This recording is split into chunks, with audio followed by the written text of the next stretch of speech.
مولانا روم لکھتے ہیں کہ ایک بندہ بت خانے میں پکار رہا تھا بت کو، یا سنامی یا سنامی یا سنامی، ساری رات سنامی سنامی کہتا رہا۔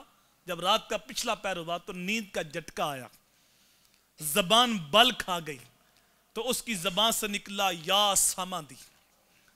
اب ساماندی رب کا نام ہے، جب اس کی زبان پہ رب کا نام آیا نا تو اللہ نے کہا جبرائیل جلدی جا، میرا بندہ جو مانگتا ہے عطا کر دے۔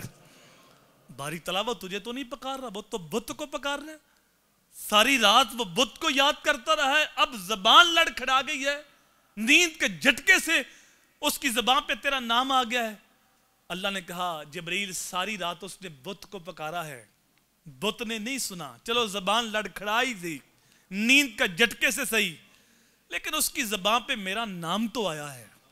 ساری رات بت کو پکارا، بت نے نہیں دیا، اب اس نے میرا نام لیا ہے، میں نے بھی نہ دیا، تو پھر میرے اور بت کے درمیان فرق کیا ہوا؟ جا میرا بندہ جو مانگتا ہے جولیاں برت۔ اس کی چوکھٹ پہ آ کے تو دیکھے، آنسو بہا کے تو دیکھے۔ اچھا اگر اس کی چوکھٹ پہ نہیں آئیں گے تو کس کے در پہ جائیں گے؟ عورتوں کو در ہے ہی نہیں۔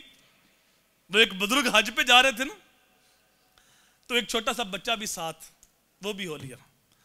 تو حج پہ گئے تو انہوں نے جا کے وہاں صدا لگائی، آواز لگائی لبیک اللہم لبیک، آگے سے آواز آئی لا لبیک۔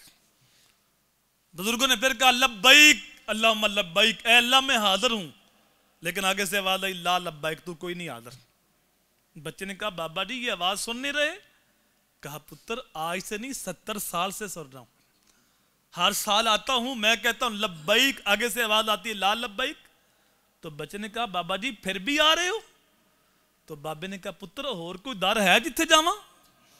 آنا تو اسی چوکھٹ پہ ہے، وہ قبول کرے نہ کرے، میں بندہ ہوں، میں تو آتا رہوں گا، صدا لگاتا رہوں گا، وہ بے نیاز ہے، قبول کرے نہ کرے۔